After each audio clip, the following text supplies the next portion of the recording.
handle my microphone before we get started. Good morning, good afternoon, or good evening. Welcome to the Bronx Queens Bros podcast, better known as the BQB podcast. I'm Big V. We got Big D. We also got Jack B. And listen here, ladies and gentlemen, I don't know why the fuck I'm wearing this hat. The goddamn New York Mets have started out the season 0-4 at the time of recording. Who knows if it's going to be 0-5, 0-6. I don't know when you're going to watch this. They could be 0-10 for all the fuck I know. They are playing lifeless baseball. This is atrocious. I can't do it. Jack, continue talking. You know what, V? I was wrong. Last episode, I said the Mets, they always start out strong. They always get all the fans excited in April and May and then let everyone down June, July, and August. But this might be the antithesis Mets team. Maybe this team will start off really bad and they'll get hot towards the end. But can't wait to break down the first couple of games of baseball with you guys, and excited for this episode. So let's get right into it. Yeah, I'm doing great, guys. Thanks for asking. Can't wait to I can't wait to overreact with you guys. I mean, this is what it's all about, right, Yep. Jack? The Yankees are winning the World Series. V, the Oakland Athletics are better than the New York Mets. All the headlines are coming out. We are in clickbait season, right? And I'm going to think of a snarky title for this podcast episode. But I'm excited to get into it. I would love, V, if you don't mind, I know you have a lot to say. I would love to turn right back to you, Jack. Let's break down the Yankees' first 5-0 start since 1992. Yeah. Super positive. We'll get the positive out of the way so we can harp on the negativity with the New York Mets. Yeah, man. I mean, the Yankees have they look like they're shot out of a cannon. 5-0. They've gotten off to some slow starts against Houston, but ended up sweeping the Astros. It was a very impressive series. And you know what, Dave? The starting pitching in the series, I was worried about it. I was worried about Nestor Cortez. I was worried about Carlos Rodon. And you know what? They had their hiccups, but this Yankees lineup really fought back. And, well, a big point needs to be made that Aaron Judge has really done nothing over the course of 5 games. He seems a little bit hurt, or like whatever was nagging him in spring training seems to be like bothering him still. Yet the Yankees are still 5-0, which is the opposite of what we saw last year and really the year before, where if Judge was struggling, not in the lineup, Yankees were losing, he was basically the offense, right? The last, you could say, 2 years. So that was the biggest thing that stood out to me. Team-wise, I would say, Dave, we just look very patient at the plate. Seems like kind of that Juan Soto taking a lot of pitches, working the count, fouling pitches off. Kind of rubbed off on the whole team. Maybe that's a lot to do with the new hitting coach that we hired. But yeah, I just love how we're battling in the count. I love how we're, fouling pitches off, like I just said, and we're just battling. And we made Javier, we made these Astros studs, Hunter Brown. We just wore them out. We got them out of the game, and same with Framber. We just wore them out. We couldn't hit them. We struggled against Framber, Javier, and Hunter Brown. But as soon as we got them out of the game, we were able to pick our spots, and we swept the Astros, the team that's just owned us the last, 6 years. So, it's awesome. I can't say enough good things, Dave. I know you want to harp on something specific you were telling me before the episode. So go ahead. Yeah, V, I'll turn to you in a second before I go on my little rant. I'll just say, Jack, as a whole, I think it's obviously early, but I'm ready to say it's a different Yankee team. I mean, I think against the Astros, we were losing into the 6th and 7th inning in every single game. How many times last year did you just want to turn the TV off because you're like, Yankees are done, we're not scoring? Absolutely. This time, you're right. I mean, these starting pitchers are throwing 10 pitches before they even get to Aaron Judge in the first inning. Just because Soto, Glaber's been a bit more patient.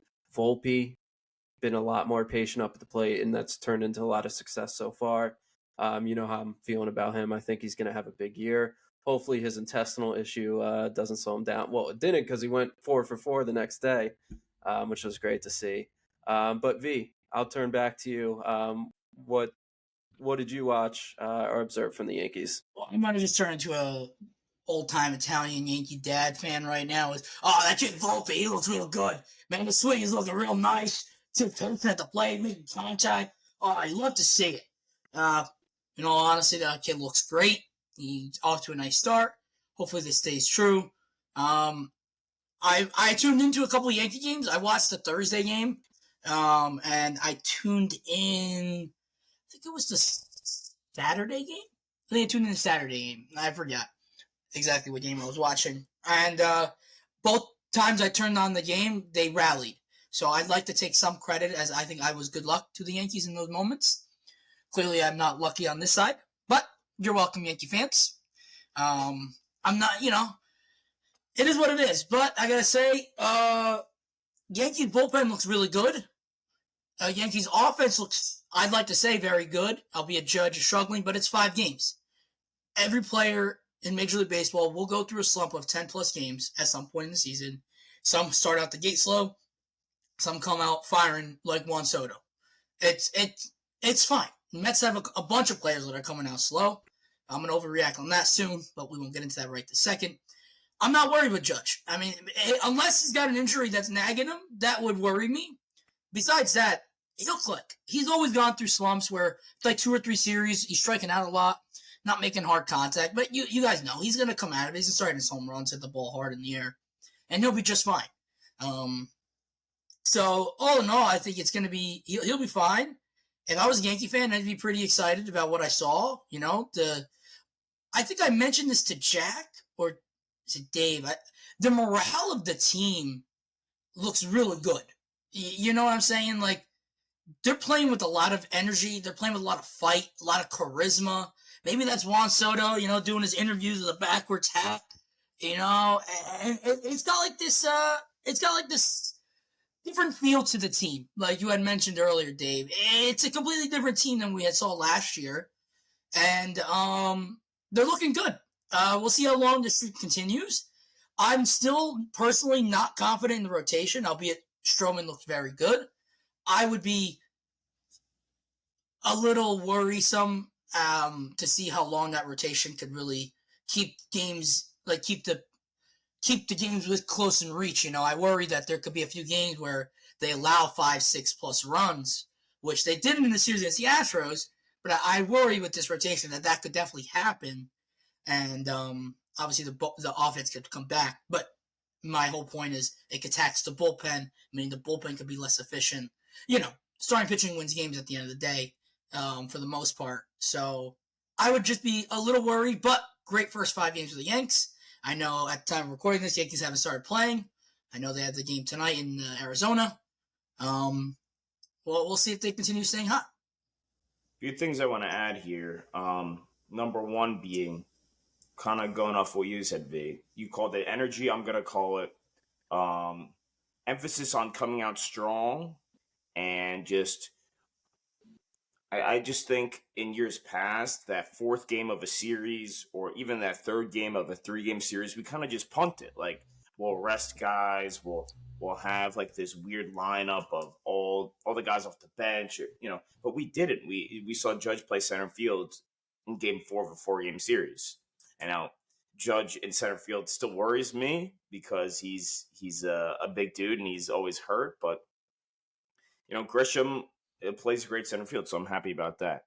Like you said, V, bullpen was outstanding. Oswaldo Cabrera, we got to mention him. I mean, they basically traded for a replacement for him in Birdie, and he's been so good that Birdie's only really played 1 game because of Volpe's stomach problems. That was really it. I mean, crazy that how well he's played. I mean, it's the best baseball he's ever played. And he struggled in spring training. He was hitting like a $167, and now all of a sudden, he's doing some crazy things, hitting lefty against Josh Hader. I mean, I thought that was one of the wildest moves I've ever seen, but out of a switch hitter. Go ahead. I want to also jump on and shout out John Birdie, as I don't think Oswaldo Cabrera or DJ LeMahieu makes that diving play off Jose Altuve down the line in the that was the 9th inning, game 4. Yeah. That was a fantastic play. A little under the radar, because everyone's going to know, Verdugo's slide at the end But if that ball gets down the line, this game is done, in my opinion, and they lose. And that was a big-time play from a guy, like you said, hasn't played, probably came here when he got traded, being told, yeah, you're going to probably start at third most days, right away. And he didn't, and he made most of the situation. And this is what I said about John Birdie. I think I told Jack personally. He's a very, pesky player. And I don't mean that as, a bad thing. I mean as a bad thing as I had watching the Mets play against him. He's a pesky player. He does all the little things right. He runs, he slaps the ball, hits the ball hard, and plays great defense. So he's got a lot of value for this Yankees team. And I just wanted to shout out John Birdie because that was a fantastic play from a fellow third baseman here. Yeah. We also had an RBI earlier that game, V. Yeah, That's big right. RBI. That's right. Yeah, so I think all we're really looking for the rest of this series and then into the home opener series, which me and Dave will be attending, Dave on Friday, me on Saturday, is Aaron Judge hitting the ball hard, which he did a little bit. He had that nice single and lined out to Altuve in the Astros series, but all the at-bats, he's just looked really off. On his sac fly in Arizona, he looked like he was grimacing, so I really wonder if he's still a little banged up. But I'll be curious to see how much center field he's actually going to play in these next couple days. And can't ask for a much better start. I mean, the sense of urgency, the come out of the gates with that much enthusiasm. I mean, night and day difference from last year where we were just seemed like it was just like June, July, August. Like the dog days were just piling up, and it was like, do these guys even care? Like, when are we gonna get and this year, right off the gate, let's go 5-0. So love to see that. Now, Dave, did you want to make one more point? I absolutely do. I'll make two more points for you, Jack. One more positive, one more negative. V, you're right. Those guys like Birdie, obviously Juan Soto, Verdugo, they do those little things right. That I mean, watching Juan Soto, I mean, we always knew he was good, but watching him every day now, Jack, it's like this guy takes every pitch like it's Game 7 of the World Series. Like he's just so locked in, and you wonder how much that's affecting the guys around him. You know, you hear Oswaldo talking about how he loves to just watch Juan Soto take batting practice. Well, if that helps Oswaldo play like this, I think we'll all take it. But one area of concern, just like you said, V, starting pitching. So I want to talk about that a little bit. Nestor Cortez came off to a rocky start, tightened it up a little bit by the end of the game and gave the Yankees a chance to win. Stroman looked pretty good for a first start, had some shaky defensive moments that led to some runs, but overall we'll take it. Clark Schmidt, Jack, still can't face a lineup for the third time. Seems to be his kryptonite. Kind of looked really good up until that point. But I purposely skipped over Mr. Carlos Rodon because I want to talk about him. And I have one question for you, Mr. Carlos Rodon. Where is your changeup? Where did it go? Because if we look back, fellas, to when he had his great year in the White Sox, 21, he had a 2.37 ERA, right? His pitch distribution, he threw 12% changeup, all right? Over a course of a lot of pitches, that's quite a bit. I think it was like 275. Now, Carlos Rodon is known as a power pitcher, right? He's going to blow his fastball by you. He's got a good slider. When he deals in that changeup, he was also throwing it at 39% in the zone in 21, and clearly it led to a great season for him. We then jumped to 2022. He also had a pretty solid year in San Fran, pitched a 2.88 ERA. He was throwing 61% four seams at the time. He was throwing only 2% changeup, but he did throw 6% curveball, so 8% total off-speed pitches. And he lost some accuracy with the changeup, 30.5% in the zone. Jack, you look back to his year last year with the Yankees. Not a great year. He was throwing 4% changeups, okay? Now, I don't get it. He threw them 26% in the zone, but he also had a 42% swing and miss rate on a changeup. If you can mix that in with a high-speed fastball, well, obviously, you know, he's got some location issues and stuff too, but you have to have that off-speed pitch. And we heard in the spring training he had some rocky starts. He was working on some things. He did an interview in February where, I'm going to deploy the curveball, I'm going to deploy the changeup more. His first start, one changeup. That's it. Just one changeup. Where is this off-speed pitch? Because you have to throw off this timing. I mean, you're throwing on average a 95-mile-per-hour fastball and an 87-mile-per-hour slider. That's not enough of a timing difference to throw off these hitters, especially when you can't locate, like Carlos Rodon has not been located. So is the issue, Jack, last year that he had an injury-ridden season? Or is the issue that he just abandoned his off-speed? He abandoned his changeup. He abandoned his curveball. He's working in a cutter all of a sudden, which is another 92-mile-per-hour on average pitch. What are we doing? So, very good insights right there from Dave. I actually did homework before this episode. Yeah, very good. Wow. I would chalk the cutter thing up to our pitching coach, Matt Blake, who almost made everyone carry a cutter. He developed Montgomery's cutter, really helped Cole develop his cutter, and Nestor.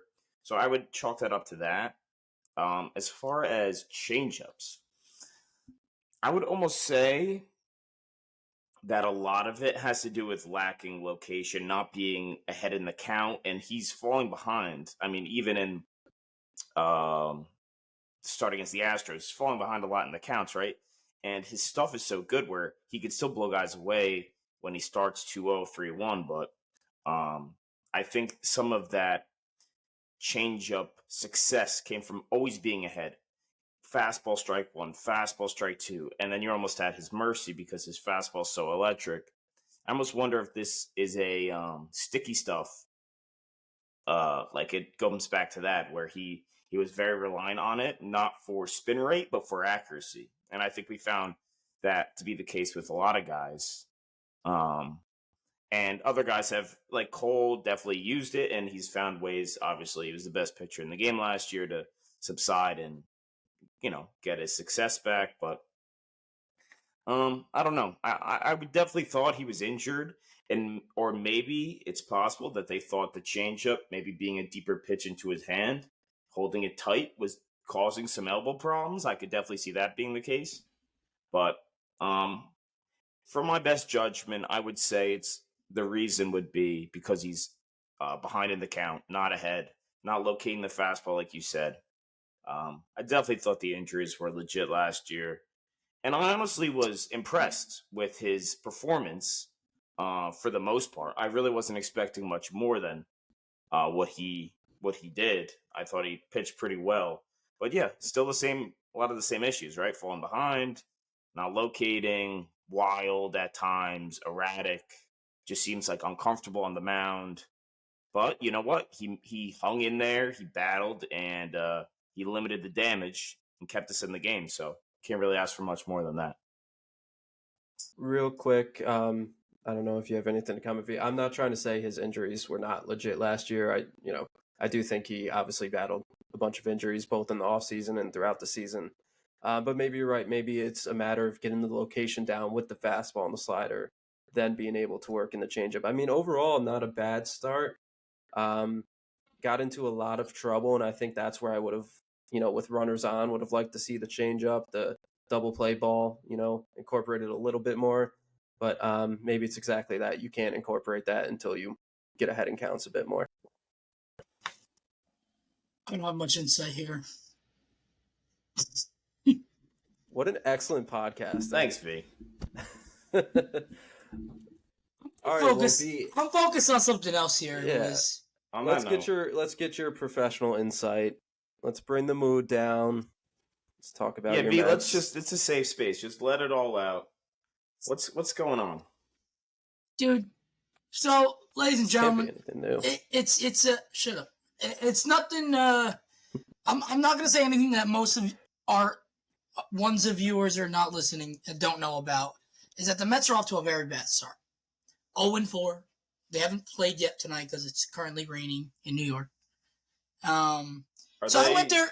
Oh, I'm sorry. Are they rained out here, or they're still trying to play? They're still trying to play because they might get rained out tomorrow, and then it's Detroit, so they don't have like another series to make that game up. Trying to squeeze it in. Yeah, I think they're gonna. Well, anyways, now game's only 2.5 hours. I think they're gonna try to squeeze this in tonight. It may be a little later, but so anyways, quickly, I was there Friday for the home opener. Beautiful day weather-wise. I was in the sun, so like I was comfortable. I had no wind where I was. Great day for baseball. Home open, them announcing the names. It was so cool to be a part of all that. And Seymour Wiener, the veteran of the game. God bless that man's soul. What a great name, and thank you for what you did for our country. But that was very awesome. And then the game started, and Quintana gets in trouble, and he gets out of it, though. Quintana, all in all, he didn't stay in the game very long, but he kept us in the game. We lost 3-1 opening day. Marte's solo shot was the only hit of the game on Friday. One hit the entire fucking game. That was crazy. I know there's something else that I should probably bring up with the whole sliding into second. We could all have our different opinions. It's now been a couple days, so I'm not going to get riled up about any of that. No, we should talk about that. I What's your definitely want opinion? to talk about that, yeah. My opinion is I've never liked Reese Hoskins. I always thought he was a dick. Was the slide dirty? If it's that plain of a question, that's a gray area, because the question would be, was the slide legal? Technically, the slide was legal. He held onto the bag, but his entire body was past the bag, and his cleats are up. And 30 years ago, 20 years ago, even 10 years ago, I promise you there's no problem, because everyone's doing it. But in today's game where nobody's doing that, and one does it, yeah, it's going to look dirtier, 100%. Can we let's talk about this. We'll pause on your Mets analysis. Let's break this down, because this was like talk of MLB for a while here. So if people didn't see it, Reese Hoskins it was ground ball to Beatty, right? Beatty, yep. Beatty came up field, threw it to second base, tried to turn two. McNeil catches the ball, gets cleated. I guess he got cleated by Hoskins, who slid really late, and I guess got his ankle, and they weren't able to turn two. I think he lost on the transfer anyway. This was my breakdown of it, okay? As a middle infielder, I'm pissed anytime somebody's sliding into my legs, okay? But if you watch the play, McNeil does such a poor job, does everything you're not taught to do as a second baseman. You're supposed to come across the base when you're turning two. You're supposed to catch the ball and come across the base. Or if the throw's taking you wide, you step back. He almost fielded it like a first baseman. It was terrible mechanics by McNeil. I don't know, what. I know it was a late slide, but I don't know. It's a legal slide. To me, it didn't warrant the whole hoopla that ensued. And the whole pointing thing, I did not understand. And this I know this happens in other sports too, but the whole let's start talking shit when people are in front of us. It's just kind of rubs me the wrong way. Like when I'm being held back by six guys, now I'm gonna talk shit. It's just oh my god. Because McNeil was right there. If he wanted to do something, he could have done it. Yeah, 100%. And then Hoskins too, the following day, when he gets thrown behind, we can get into that as well. And then he's talking shit to the dugout when the pitcher ran up to him because the ball went behind. He's right there. If you want to confront him, he's feet from you. I don't know. Hoskins, yeah. I agree. He's kind of an ass. Yeah. But he owned you guys, and you 100%. You gotta wear it. And I would say, was the slide dirty? Yes or no? I would lean no. I think that's on McNeil there. You gotta have better technique and better mechanics and come across the base that's how we were taught in Little League. Yeah. No, I'm not gonna say I'm 100% behind McNeil. The only thing I'm gonna say though in terms of it being a late slide and all this stuff, was I don't think McNeil was going to try to turn 2. Because if you look, his left foot was on the back side of the bag. And it was a low throw from Beatty. The throw was pretty much on the second base bag. So my opinion, he was just, and he wasn't like trying to catch and fire. He was just trying to catch, like you said, not the right mechanics. I'm guessing, because you said he was trying to be a first baseman in that spot, he was going for the fourth play. So my problem is he's on the back side of the base, and he's not coming into fire, and Hoskins' legs are coming at you when your feet are behind the second base bag. That's where I feel like, dude, put your cleats down, get your cleats into the bag. Why are your cleats going into my legs? That's the viewpoint I had on the play. Like you said, the whole thing where Hoskins goes like this once he gets to the dugout and behind all his friends, and he could have, if he wanted to be, why didn't you call McNeil crybaby right there when he's cursing at you? Right. You know, like I get that, or whatever. And McNeil would throw hands, I think, if he did that. I don't think McNeil would be holding back anything, but I don't entirely agree. I disagree with more how the Mets handled the second day than how that situation was terrible. It was honestly embarrassing the way they handled it. And just one more point on the slide is I would say that it's not on the runner. Like, it's hard to tell a runner because he's fielding it this way. In Hoskins' head, he's trying to break up the double play. It's that simple. He's just running hard to second base and sliding hard through the base. And was that, on the line? Did he have his toe on the line of dirty and not dirty? Yes. It was legal. But you know what? He's trying to break up a double play. I can respect it. It's better than, I'd rather a guy do that than bow out, not even slide, just get out of the way. I don't know. I can respect it. So I really didn't think it was a dirty play. That's just my opinion. Dave, anything before we get into the following day?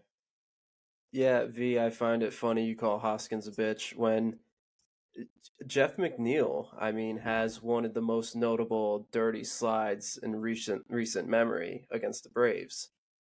I'm sure you remember that play. That was one of the most egregious, illegal slides. And I know, like, in the moment, McNeil was pissed, but at the same time, like, seriously? Like, coming from you after doing, like, it's a baseball play. You can't, you're mad because you got hurt, but how can you really get mad at Hoskins when Jack just said, like, who wouldn't try to break up a double play? That's your role as a runner in that scenario. So, I don't know. I kind of make it a comparison to, like, when a guy gets hit and it's not on purpose, but you're just mad because you got hit, right? You're just like, throw a strike. It's something like that. It's like, I'm mad because I'm hurt, or like that it hurt. But to basically, like, start pointing at him, like all this stuff, I thought was a bit much. I like I said, I don't 100% agree with the way McNeil reacted. I said it. And I'm going to stand by that. But the only thing is Hoskins had done this multiple times in the past and all this stuff. So it's probably just, it's like, hey, stop doing this. Stop doing this. Like, it was like, you remember when Clemens threw, he would always hit Red Sox or throw up and in. But he threw just like, to Manny, he threw one like kind of high. Yeah. And Manny like lost it. He threw and that started like a big brawl. It wasn't even close to hitting him, but because in his head he was psyching himself out, like, he's going to try to throw up and in. Anything close to it, it just made him lose his temper. But let's talk about... Go ahead. Yeah, no, I'm going to jump right into the next day, actually. Yeah, go ahead. So, my opinion. I'm going to tell you guys what happened, and I'm going to tell you how I think it should have happened. So, truth be told, a message didn't need to be warranted to be sent. But in my opinion, if I'm a pitcher on this team, I have to show I have my teammates back. I will throw at Hoskins if he's that mad. That's my opinion. What had happened was, Mets are getting, this was the game they lost 7-6, but at the time they were losing by quite a bit in the 7th inning or 6th inning. And Hoskins was up with 2 guys on. Johan Ramirez, a nice little no-name relief pitcher, First pitch to Hoskins, behind his head. Or behind his back, however you want to say it. Yeah, was that person, on accident like they're saying? I don't think so. And Ramirez got tossed, I believe. Yeah, he got tossed from the game, which is also dumb. There was no warnings that were set before the game or during the game. So just toss somebody. All right, stop right there. All right, I saw this a lot from Mets fans. If you're throwing at somebody on purpose, I think you would agree with this. You should get thrown out of the game. Like, that should not be in the game of baseball. I understand retaliation. You just can't miss that bad. You just, like, if you're going to throw by his head, you're going to get thrown out of the game. Like, it's that simple to me. If you want to hit him and it not look that bad, hit him with a hard slider, hit him with a changeup, hit him with a low fastball. You can't. I go for the legs. You can't throw by his head and then expect not to get ejected. I thought the umpire was 100% in his right to throw somebody out of the game, and especially because prior to that, he hit a home run. So it almost seems like you're mad he hit a home run, so let's hit him. Or he had like 2 or 3 hits, so let's hit him because he's having a good day. Instead of you just do it in the first inning because they had I think it was second and third. You had a base open, 2 outs. You just hit him in the knee, you hit him in the legs, or hit him with a slide or something. I think everyone would move on. But the fact you hit him, or you didn't even hit him, you threw behind his head after he hits a home run, after he's like, just carrying the Brewers offense. Super weak move, in my opinion. And I think 100%, that's just, I would expect you to get ejected if you're doing something like that. I saw it from a lot of Mets fans. At the same time, though, if you're saying, and I agree with you, like, I think that's grounds for ejection, but at the same time, starting pitcher does it in the first inning. I mean, after following yesterday's events, do you not think that the starting pitcher gets ejected at that stage, even if it's a low changeup? Or I think if it's off speed, no. But you think the ump is gonna in the moment? I think I think it does happen. Never mind. I think it definitely does happen. It's just when you throw at somebody's head, like, you're gonna get ejected. I mean, I don't know. In my opinion, I don't think you should be hitting guys. That's my overall thought. You shouldn't be hitting guys, okay? But I understand it because you police the game, whatever they like to call it. I think there's a way to do it, and I think the umps would have been fine if they hit him in the first inning or with an off-speed pitch. I just think there's a way to do it, and the way the Mets did it, I thought was just embarrassing. It came across as weak. I don't know. I didn't love it. I'm not going to argue because I didn't love it either. So I was telling you guys what had happened, and I'm going to now explain to you how I think it should have happened. Okay. If they wanted to retaliate, Jack, you said it, first inning. Albeit, I get maybe Mendoza is telling Sevy, don't hit him. We're going to let one of the relief pitchers get him. We don't want you to get tossed. I don't know if I like that call. I don't know if that was Mendoza. I know he got suspended for a game. I don't know who decided that. I personally would have let Sevy. Hey, Sevy, depending on what happens, what the situation is, his first at bat, we'll give you a signal in the dugout. Throw at him. Or don't even throw at him. Give him up and in music. Give him kid music. Throw right in front of his hands where he has to bow out of the way and just be like, hey, step off my plate, kid. Stop sliding into my teammates. And that's it. And that was going to be, and Jack said, done. Or he hit him in the leg. Hit him in the back of the thigh. Just give him a 98 right in the back of the thigh.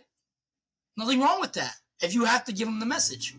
And in the spot, in the first inning, where Hoskins now is the enemy of the day, where he has a chance to hurt the team, how the fuck do you pitch to him? In my opinion. Yeah. You have the base open. And I don't know who was batting behind them, but they don't have a deep lineup. No. Go after someone else. Why are we going after Hoskins? Hey, Savvy, just give him 4 balls. put them inside if you want. Whatever you want. I think they should have hit him in the first if they were going to hit him. Or give him up and in music and then walk him. You know, give him one up and in and then just put 3 in the dirt and ball 4 and let him go to first. Send the message. You don't face him. You don't let him break this game open. Go after the next guy. Yeah, I mean, I don't love that Yohan Ramirez, you know, I don't know if it's his fault. He probably just doing what he's being told. He's on a league minimum contract, so he's probably just, whatever I got to do to stay in the big leagues. It's probably what he was thinking. So I can't blame too much on him, unless he really did that on his own. We'll never know. I don't love the way they handled it one bit. So, yeah. Anything else you guys want to add before I go into more analytical? Yeah, I would just reiterate that a lot of my issues with it come because Hoskins had such a good day at the plate, where then it gets turned into you're hitting him because he's doing well, and you're mad that he's doing well. So instead of trying to strike him out, let's throw behind his head, or let's throw up and in. And I think to that, you're going to get ejected every time, right? I think if you did it in the first inning, it would be different. And I don't think there needs to be warnings for there to be an ejection. I was never a believer in that. They really stopped doing the whole warnings thing, because how many guys are going to, like, one guy gets hit, then you're basically saying, okay, then now the other team can risk an injury on somebody else. Like, it's like, what are we talking about here? Aren't we trying to market the players? Isn't it supposed to be like, let the kids play? So, yeah. All right, that's it. And are you gonna keep going on this game here, V, or you're gonna go I'm gonna finish up that game a little bit. Okay, because I want to talk about Severino. Yeah. I want to talk about Severino too. Okay. Cool. So let's leave Hoskins out of this for the moment for all the dilemma. Let's break down the game. First inning, Zach Short gets his first start as a Met, playing third base. First inning, gets that little slow roller. He boots it. They rolled it a hit. Yelich gets a little bloop hit, and then they're on second and third, and then Sevy allows the double to Adames, and then Hoskins hit the two-run single. So these Brewers scored 3 off Sevy, and 2 slow bleeders, 2 soft hits hurt the inning. He was throwing hard, but my God, anytime you throw that slider, it was middle of the plate. V, what did I tell you? Anytime. What did I tell you during spring training? You said, he's throwing 98, 99. And I said, V, he was throwing that hard last year, but he was still getting rocked. I tried to tell you, V. You got all excited. I was trying to tell you. I'm gonna give him like 6 starts before I really assess it. Okay, one more question before we move on. Why is Zach Short starting this game? Can you explain that to me? Why? So I don't think that's going to be happening anymore. I think they're trying to shield Brett Beatty from any left-handed starting pitcher. And the Brewers have started a lefty, and so Zach Short's a right-handed hitter. So they just started Short over Beatty at third. But I'm not saying I agree with that. I'm saying that is why that happened. I thought the whole point of this year was to see what we have in the rookies and see what we have with Beatty and to see if he's going to be a contributor. Like, that was like the whole point of giving Beatty third base, where he has to, I don't know, what type of confidence are you putting in the kid after one game? You're just, I mean, granted, he ends up hitting the big 3-run home run at the end of the game. Off a lefty. It's crazy. You can't make this shit up, but I don't know. It's like, what confidence you putting in him? He has one bad game. You're pulling him. I just thought he was going to be the third baseman for like a month, and then they would, tinker from there. But whatever. Yeah, I don't love it. I would have had Beatty's. I'd have Beatty start, and if he struggles his first 3 starts against lefties, then you're like, okay, yeah, Zach Short's got to start. He can't hit the lefty, so we can't put him in. Let him earn or not earn the right to start against a lefty. And I think now that he hit that 3-run home run off the lefty, I think he gets, next time the Mets face a left-handed starting pitcher, I think he gets. I don't know if he'll face Skubal. I know they faced Tariq Skubal, the last game of the series. So I'm not overly sure that they'll let him face him. But maybe they will. Why not? He's one of the few guys that are hitting the ball hard. And you had mentioned it. In the 7th inning of this game, 2 runners on. The Brewers bring in their funky left-handed pitcher, whatever the hell his name is. Beatty comes up to pinch hit. And Beatty first pitch swinging. It's a 3-run bomb to right center. I mean, he's like a 23, 24-year-old guy. He's young. He's had some struggle, but he's a highly touted prospect. Does hit the ball hard, just hits on the ground a lot. And if he starts just lifting up the ball more, this guy's going to be a really good player. And, yeah. And then Alonso hits a solo home run in the 9th. Which he hasn't looked bad, really. But I'll tell you this, a couple guys that have looked bad. And that's Nimmo. That's Lindor. That's McNeil. Yeah. Alvarez has looked really good. Very fun to watch him. Beatty hasn't looked bad. Marte has looked pretty good. Bader's looked bad. And I'd say Alonso looks pretty much as what I expect. Strikes out, hits a home run, hits the ball hard sometimes, and that's about what he does. So,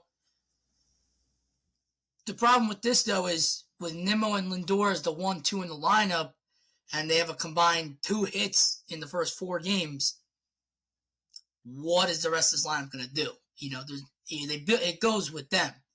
And it felt like there was no life. I said it earlier, they're playing lifeless baseball right now. I'm going to break down the other 2 games as well. But that game was tough to watch. And Sevy got lit. He got lit up. Got a bunch of strikeouts, yeah, but they were hitting the ball, and I know someday maybe they found the holes that day more often than not, but they hit the ball pretty hard, and Hoskins owned them. I'll tell you that. So we'll see with Sevy if he can bounce back. He said, he had no feel on his slider, no feel on his changeup, and that was accurate. They was down the middle every time. So we'll see if he can figure out the secondary pitches. He'll be fine, but unless he doesn't, he's gonna keep getting rocked like this every game. Bullpen has looked good for the Mets though, up until yesterday. And but let me get to the last game of the series against the Brewers. That was Sunday. That was McGill starting, which McGill is now on the 15-day IL with shoulder strain. Welcome back to the IL, Tyler McGill. Colin Ray pitched for them. This game had no offense. Mets lost 4-1. I mean, this is just bad. I mean, the only RBI was Tyrone Taylor. And I'd rather have Tyrone Taylor start in center field over Harrison Bader at this very moment. I feel like he'll give me better at bats.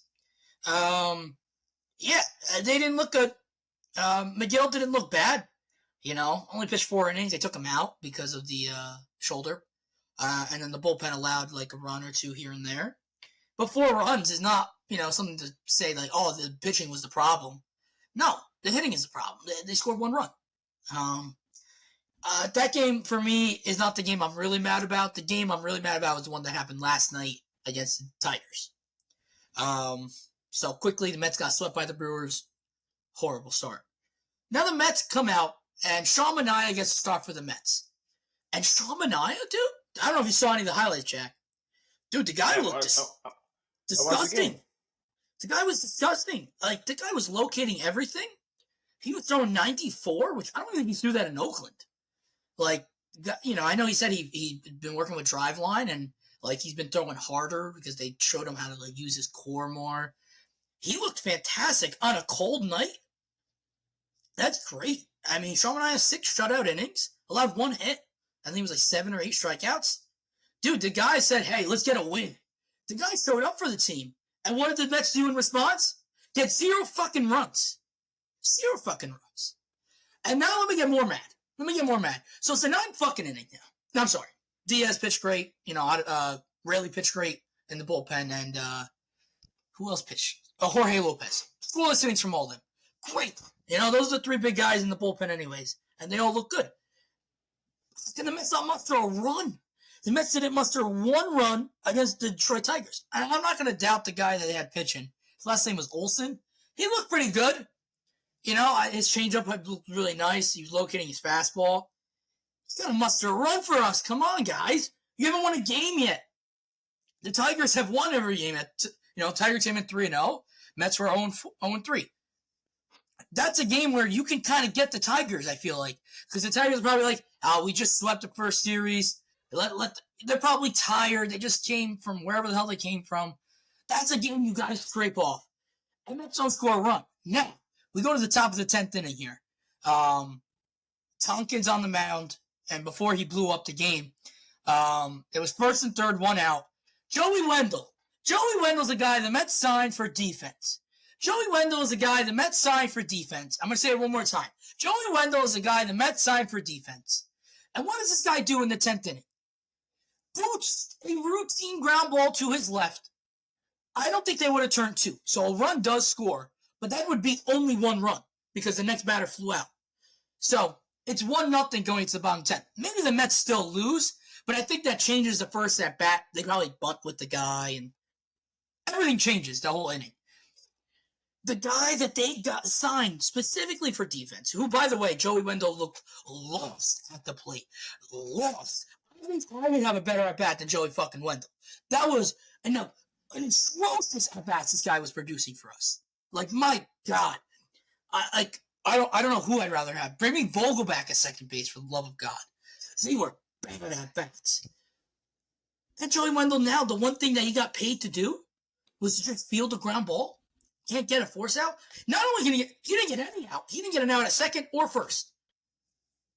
I mean, it's ridiculous. And then Tonkin allows a 3-run home run, and then the game got blown open, and then that was it. The Mets lost. This offense is just painful to watch. They're not giving good at bats. The Mets are winless for the first time, 0-4 since 2005. And because they always start off hot. Jack knows. But, yeah, dude, I don't know. The Mets had to have won one of these games, and they won none. The one game where they score more than one run was a game they allowed 7. So, it's been bad. It's been very bad. Not fun to watch Mets baseball right now. Hopefully this turns around real quick. Yeah, not a particularly great really on any front, almost indicative. I feel like it's kind of a key sign of a bad team. A team that when they're pitching great, they can't score. And when they're scoring, they can't pitch. Like the bullpen or the starters just fall apart. And I don't know. I think what you said is right. They just kind of seem lifeless. They just kind of seem like a dead team. Only 5 games in or 4 games in, but it's not where you want to start here. And where is JD Martinez? Like I know he didn't have spring training. I understand that, but are we led to believe that the guy wasn't like swinging during his pending free agency? Like, so I'm gonna give you the reason that they gave us. JD Martinez asked to start the season in the minors for 10 days. He asked because he said his swing is fine, but he hasn't been in a part of a game. So he's like, I wanted to be a part of a game before I'm in the major league team. Albeit, I'd rather have JD Martinez swinging a bat than DJ Stewart right now. I don't think JD Martinez would give worse at bats than anyone else that's been on the DH right now. I personally don't. The second or third game, McNeil had 3 at bats with runners on in the cleanup spot. Yeah, he soft line out, soft fly outs to center field. At least do what you do best. Poke a single, do something. You don't have to go for the home run, kid. Because, you know what I'm saying? I cannot wait for JD Martinez to show up. He may be what this lineup needs. Maybe it's going to give him the jolt. I don't know if that's true. I also am not really worried about Nimmo and Lindor, truth be told. We all know this. Lindor comes out slow. Lindor's going to have a bad month of April, and then he's going to be one of the best shortstops for the rest of the season. This is just a fact. Yeah, I don't know. It's just, I don't know. I feel like there's something to be said about your best players when you need them. I feel like this has almost been like 2 years in a row where like the Mets are just on this tough losing streak. They can't get anything going. And your best players are just like struggling so bad. And maybe that's because you're so reliant on Lindor and Pete, which you probably are. I don't think it's a tremendously built roster, obviously, um, with some of the issues as far as money from last year. It's kind of tough to build a World Series contending roster with the guys that you have. But I don't know. I feel like there's something to be said. Like maybe it's just what needs to be said is the roster, right? It's heavily reliant on Lindor. It's really three guys: Lindor, Nimmo, and Pete to hit, and I guess Martinez once they get him. And if they don't, it's not like it's a 3 or 4 run performance from the Mets. It's like a 0 or a 1 run, right? And granted, Marte has looked good, so we'll see That's about huge. that. That's huge. But it just seems like as a collective, V, like this group of hitters, it's just not working. And I guess I'm trying to think back. 21 season, you guys hit a little bit, but you still weren't like excellent hitting team. I don't believe. I think you were definitely top 15 in the league. I think you're right around 10, middle of the pack. Yep. But you guys weren't hitting you weren't a top offense in the league. It was your pitching that really, and your bullpen that was outstanding. Yeah. So yeah, and one more thing here, V. I saw this. Vientos was liking pictures about. Did you see this about Hoskins hitting the home run against the Mets? Yeah, I saw that. That's I thought that's Is that true, or was that a? I believe it was fake. As far as I know. Yeah, I think it was like someone had edited it, or they made an account with a similar name, and they liked it and they just screenshotted it. I think they did it for. As far as I know, I believe it was fake because I think Vientos had to come out in an interview saying that he didn't like it. I could be wrong about that, but I'm 99% sure that is accurate. That was all clickbait, but that's pretty funny. Whoever thought of that. One more thing. Yeah. I was very curious to get your opinion on Pete Alonso at the Zach Bryan concert, singing on stage. Who cares? Let the guy live his life.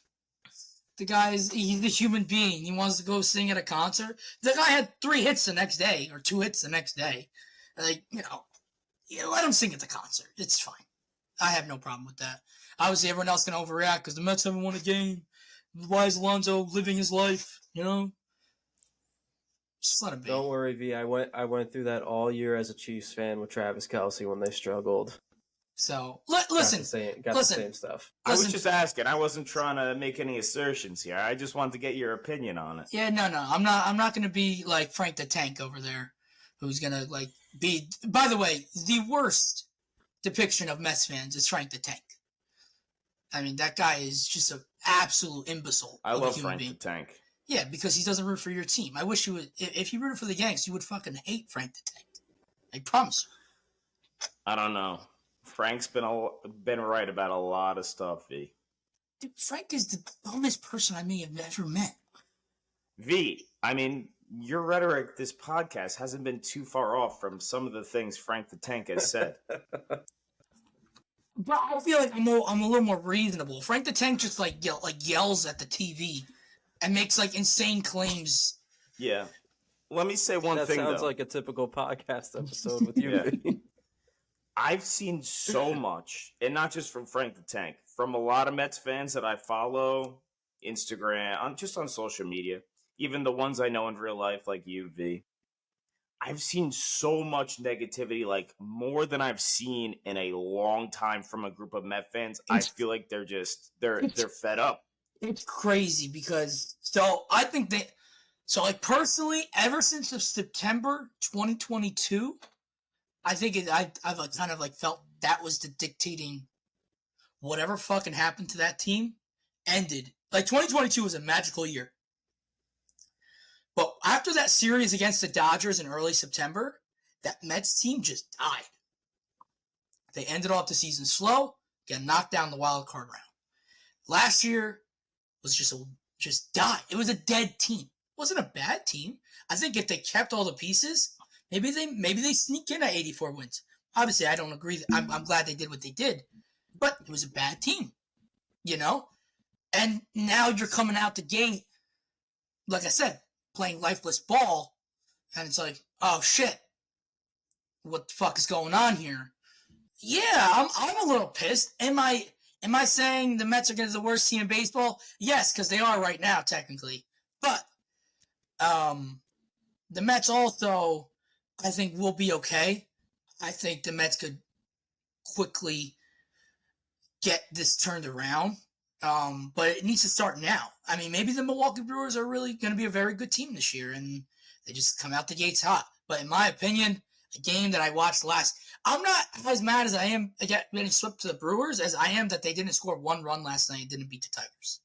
To me, that's what pisses me off. You got your ass kicked by the Brewers. Tip your cap. Thank you very much. Get the fuck out of town. Like, come on, Detroit. We got to beat you. And they didn't score one run. And Sean Manaea stopped. Like, give the guy credit. He put the team on his back as much as he could. And it's like, hey, guys, come on.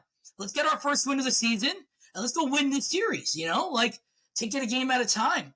And they weren't there. There was no big home run from Alonso. There wasn't a little bloop hit and then a stolen base and then a sacrifice. There was nothing. And, even in the sixth inning or seventh inning, Marte got a leadoff single. He didn't steal a base. How do you not go? Steal a base. Like, you got, like, when the team is dead, you need to try to do something, in my opinion. So, I'm a little frustrated. I'm not pushing the panic button yet. Not yet, but very it's a bullshit button. It's a bullshit button, but in this doubles has a panic button. Doubles. It's not too perfect. We're looking for a sponsorship, ladies and gentlemen. So then I could buy a panic button. So if anyone wants to be, if there's a panic button company, we'll gladly be your sponsor. But I gotta stop talking about these Mets right now because I may start crying. Dave, you got some over-unders for us. Let's go into. Yeah, let's move along because me and Jack have some good baseball to watch pretty soon. I actually think it just started, Jack. Let's wrap this bad boy up. So I'm going to quickly recap week one's over-unders. You guys ended in a tie. You agreed on a lot of my lines, but as a whole, you only got 3 out of 7 correct. So not a great outing for the boys. So Nestor Cortez and Rodon innings pitched. I set the line at 11. They pitched 9 1/3. You guys both got that correct with the under. Quintana, I set a line at 5.5 strikeouts. Jack, you got that correct with the under. He only got 4. I also set a line for Judge and Soto combined home runs at 2.5. V, you got that right with the under because only Soto got the 1. Okay. Mets runs scored. V, I set in a line at 11.5. You guys both got that wrong. They only scored 8. Yankees wins 1.5. You both got that right. They obviously got 4 against the Astros. Mets wins 1.5. You both got that wrong. You picked the over. How many did they get, V? I didn't write it down. 0. Okay. And then the team with the most stolen bases, they both had 0 because, again, Jack Glaber did have that one in the 4th game, but I said only in the first 3 games. Right. So it was a tie there. Moving along. Fellas, for this week, I'm going to throw an obstacle at you. The loser, has to wear the other person's hat. And I'm also going to say the loser, there's an extra punishment, has to write and read live on the podcast a love letter to the other person. So if you lose, you have to write a simple love letter to your companion and read it live on the next episode. Wow. Okay. I think you can handle that. All right, getting right into it. I got 8 lines prepared for you guys. It'll be a good one. Okay. A lot of them are pretty quick. V, we're going to start with your Mets. Alvarez and Alonso both hit a home run in the previous series.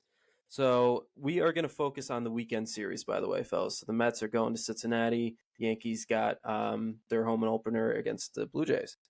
So, V, I'm going to set an Alvarez and Alonso combined home runs in this upcoming series against the Reds at 1.5. I'm going to take the over on this one, actually, because Cincinnati is known to be a home run ballpark. Alonso has hit well there, and last year Alvarez hit a bomb there. So I'm just going to be optimistic here. I think they'll both clobber one. I'm just going to play the numbers here, Dave. Go with the under, although V does make good points. Lots of home runs at, what's it called? Cincinnati. Yeah, but what's the stadium name? I don't know. What is this? Great American Ballpark? Yeah, there you go. Great American Ballpark. Bit of a bandbox, as they say. Lots of home runs. All right, so we got a disagreement already. That is great for the brand.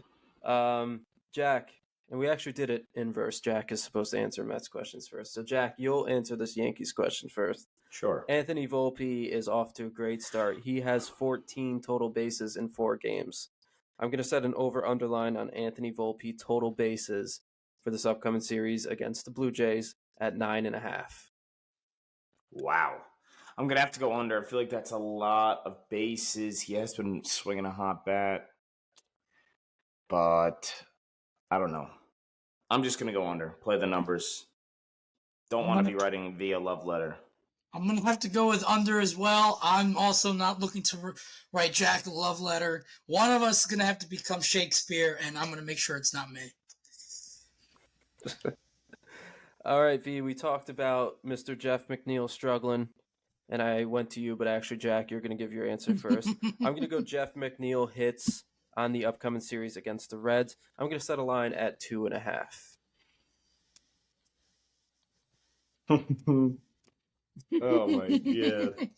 2.5. Wait, 2.5? Oh man. In Cincinnati, good lord. I'm taking the under. Jeff McNeil sucks. He's terrible. He's terrible. Oh shit. I'm gonna go over just because it's Cincinnati. And I gotta disagree with you somewhere. I gotta root for my Mets. His flyouts to shallow center will just be flyouts to normal center now. Maybe it'll get shallower, and maybe they'll fall in now. Maybe. Moving right along, Jack, Aaron Judge has not been a big contributor, so I'm also going to set a line on his hits for the upcoming series against the Blue Jays. V, I'm going to set that line at 3.5. Oh boy, I'm gonna go with the under. He hasn't shown me that. I don't know if he's whatever. I'm gonna go with the under. Maybe he gets a home run in front of the home crowd, but I'm going with the under. I'm going with the over. I think, Dave, he could do this pretty easily. He just needs to come home, relax the body a little bit. Day off in between, no? I think there's travel day in there. Yep. So coming from Arizona. Yep. Thinking a little rest of the body, he's gonna have a good series. All right. It looks like Luis Severino is actually going to get his second start the first game of the series on Friday night. I'm going to set an over-underline going to you first, Jack, at earned runs 3.5 for Luis Severino. Over. I was trying to tell V, man. I mean, I love Sevy, but I think he's just cooked. His fastball is just flat as can be. His slider just hangs. I mean, maybe he'll do better in a little bit warmer Cincinnati, but yeah, I think he's going to get lit up. I'm going with the over, too. I have to agree, sadly. I like Cincinnati's team, actually. I like their offense. I don't love their pitching, but I like Cincinnati's offense. They got a nice, fun group of guys there. And, yeah, we're going to go with over.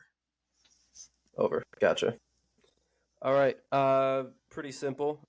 Jack, well, it's my fault. I'm setting you guys up for failure. You really are. Yankees wins on the upcoming series against the Blue Jays at 1.5. Ooh.